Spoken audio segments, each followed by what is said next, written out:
how to handle negative emotions. It's a quite interesting topic.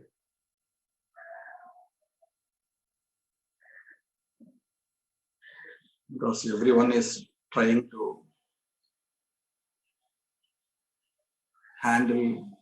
address this issue. This is a very troublesome issue for everyone because everyone has emotions and everyone is struggling with their emotions.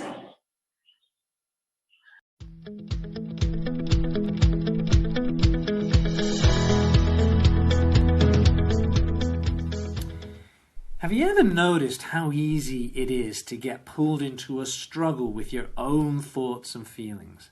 This is something that we all readily do. It comes naturally to us. We start fighting and struggling with our thoughts and feelings. It's as if we get pulled into this game of chess where the white pieces are all our positive thoughts and feelings and the black pieces are all our negative thoughts and feelings. And we get so invested in trying to win this battle. We try to move the white pieces, our positive thoughts and feelings, to dominate the board. And we try to wipe out all the black pieces, get rid of all the negative thoughts and feelings.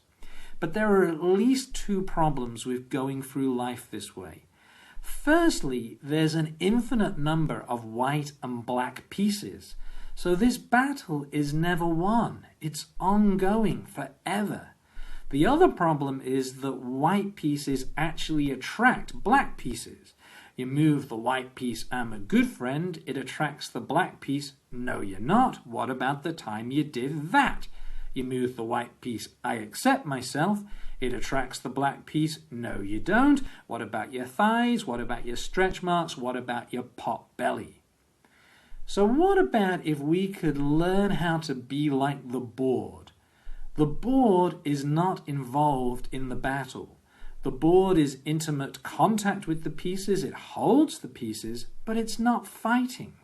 If we can learn to be more like the board, to step back and watch our thoughts and feelings, to make room for them, to let them flow through us without getting caught up in a fight or a conflict or a struggle, we're in a much better position to create a rich, full and meaningful life because we can invest our time and effort and energy in acting on our values, behaving like the person we really want to be, instead of investing it in a futile struggle with our own thoughts and feelings.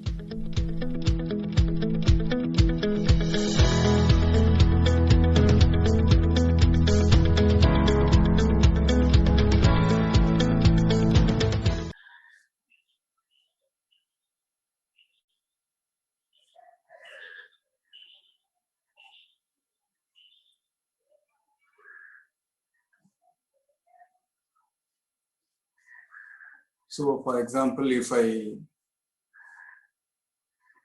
give you a tablet and you take the tablet, from tomorrow onwards there will be no negative emotions or thoughts, all those stuff. That would be a great thing. The tablet would be the most wanted thing in the world. Unfortunately, such a tablet is not available. So now our question is, if the tablet is not available,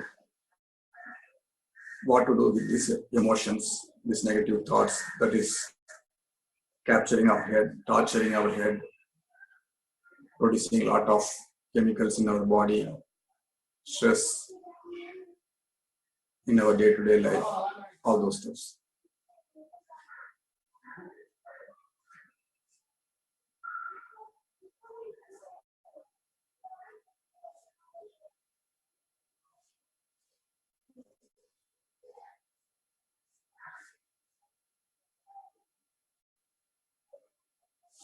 Basically, we have to understand what is emotions and thoughts. Thoughts are an abstract idea which need not have an energy to perform any action. But usually emotions will have some energy to do, and it will have some bodily chemical reactions too. So emotions are a little more powerful than thoughts. For example, if I get angry,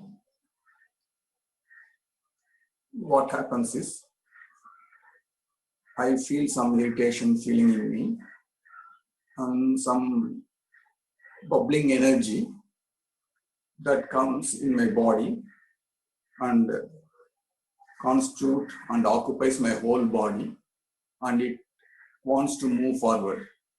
So even though I have no action to do regarding my anger, it creates some energy and it starts moving. So what I do is usually I walk around in my room, I go around for some time. What does it mean? It means that anger has been born and it has created some energy, and then the energy is moving physically in forward direction, something like that. So what this anger is an emotion that creates some chemical reactions and creates energy and physical action.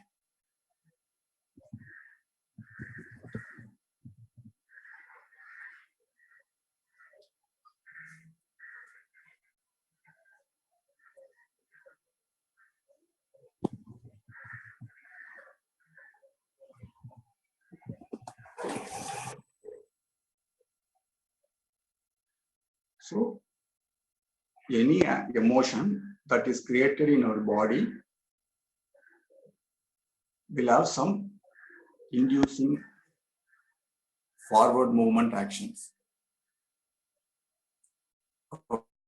Okay, this is emotion which has some energy, and difference between this emotion and thought is emotion has such a power in our body and actions.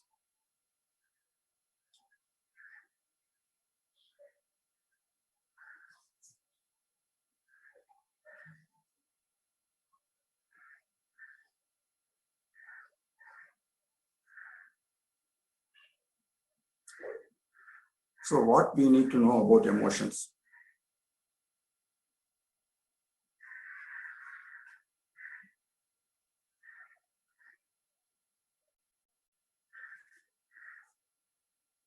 The basic thing we need to know about emotions are it has a purpose.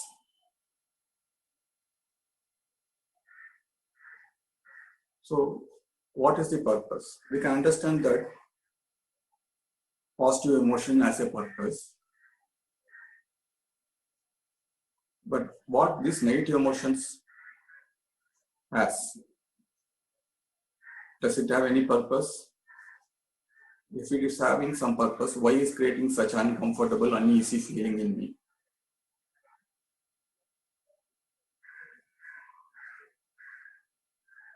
That's the question now. In first case, does it have any purpose? If so, what is it? And even if it has purpose, why it has to create an uncomfortable or uneasy feeling in me?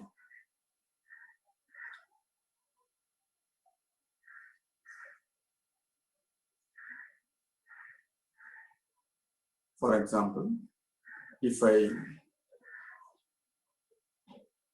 somebody is coming near me who is not looking neat and clean, and he seems to be drunkard.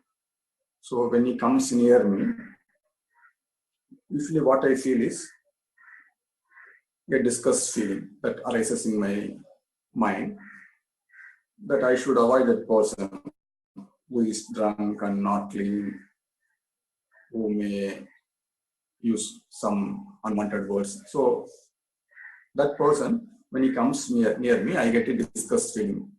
So the disgust feeling wants to make me to move away from that person.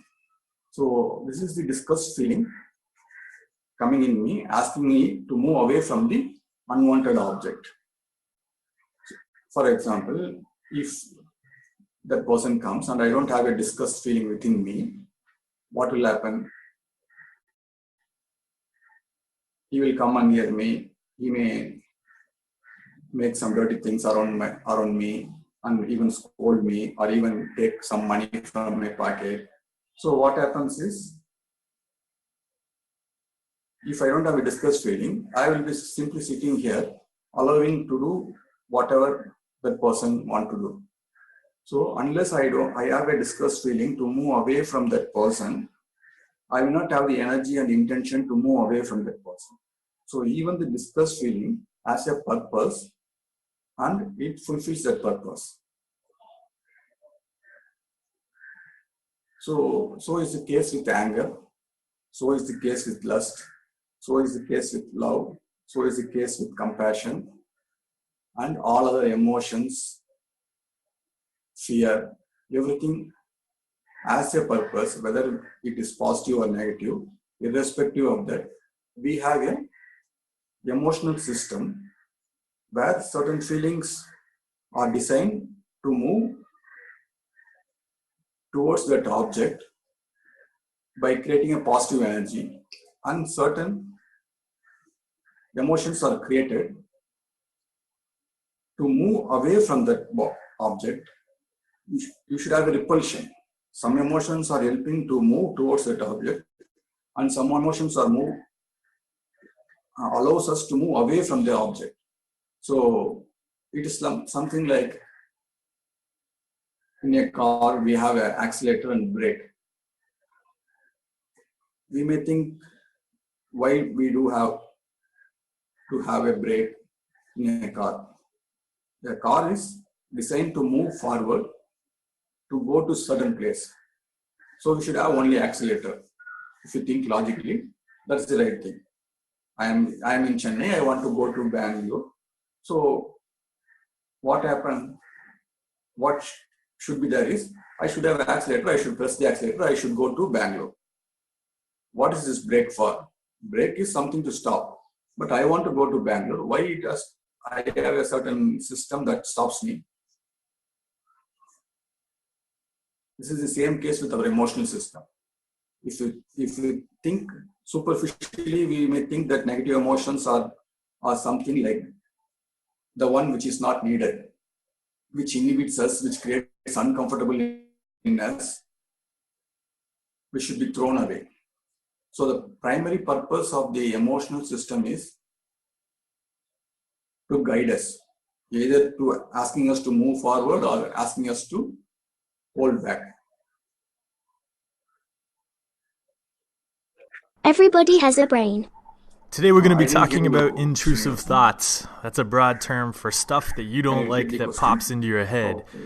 They're more than just thoughts. You might define them as thoughts, or memories, images, urges, voices, feelings, unicorns. When I say intrusive thoughts in this video, I'm actually talking about all of the intrusive stuff in your head. And what we're going to look at in this video is a theory for understanding why your brain gives you intrusive thoughts and how you can get rid of them. Your brain is your best frenemy. It actually really likes you and it wants to give you gifts. Your brain is constantly giving you gifts. Most of the time you just ignore these gifts, like you ignore clouds passing overhead. But sometimes you focus in on one of these gifts. That's bad. You judge it. It makes you feel uncertain. It's scary. You focus lots of your time and energy on it as you try to get rid of it. And you do get rid of it. And you feel really good about that. And that makes your brain happy. Yay! Because it's found a way to make you happy and help you get what you want. If you really like resolving uncertainties and escaping your fears and getting rid of intrusive thoughts, then all your brain has to do is give you more of those so you can spend more time and energy getting rid of them and getting those feelings you want. The more you want those feelings of relief from fear and anxiety, the more your brain is going to give you opportunities to chase those feelings you so desperately want. This is all normal animal learning behavior. When you get the things you want, dopamine neurons release dopamine that binds to receptors around your brain. It makes you feel good. Then your brain's powerful pattern recognition machinery kicks into action. When you engage in compulsions to get rid of intrusive thoughts and other feelings you don't like, you create a pattern. As brains notice patterns, dopamine neurons light up earlier and earlier along the pattern in anticipation of reward. So what are you teaching your brain is the prerequisite to feeling good.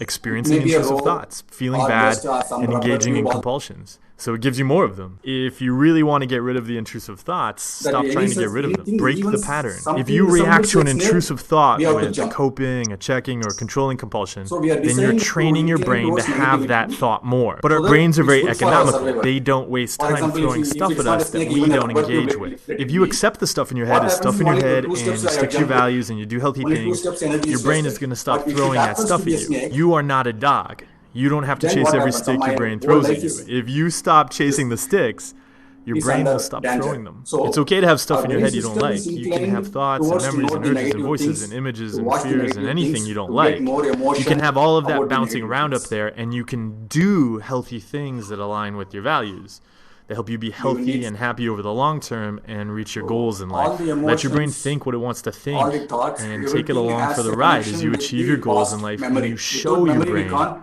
what you actually wanted to think about. So what had happened, the purpose of what's going on.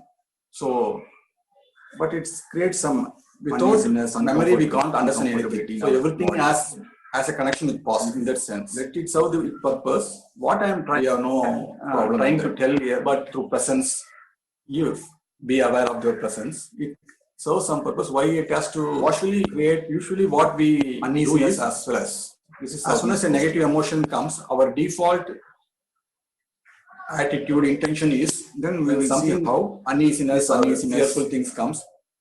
It tries to handle temporarily, subside that and permanently.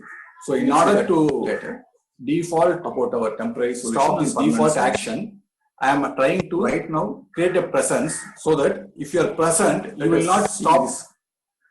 Why what uneasiness, control has to the negative emotions, even though it has allow the negative emotions, so that it will do its purpose and it will go away.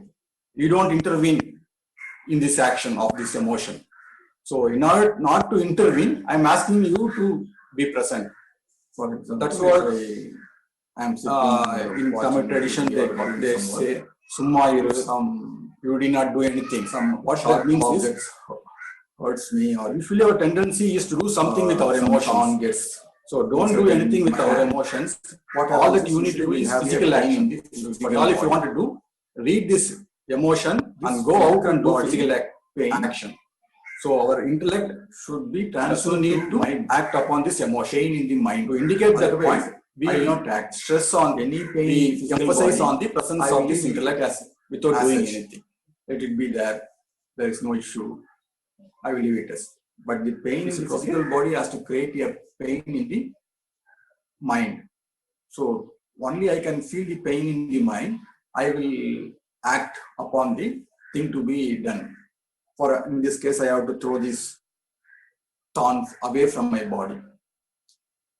So any this what you call obstructions or any pain has to create a physical pain as well as a mental pain, so that we can act upon the physical action and the pain in the mind is getting relieved. So this is the usual mechanism the mind operates. So only through uneasiness we will act. So there are two motivational systems. One is the mind wants to move towards a joyful object. When it sees any joyful object, it wants to move towards that joyful object. When the mind sees anything unwanted, it moves away from it. So it has to create uneasiness feeling about this object which it needs to be avoiding. So by creating attraction, it wants to move. By creating some disgust, it wants to move away. So it has to create some uneasiness feeling. So actually all negative emotions has to create a negative, uneasy, uncomfortable feeling to serve its purpose.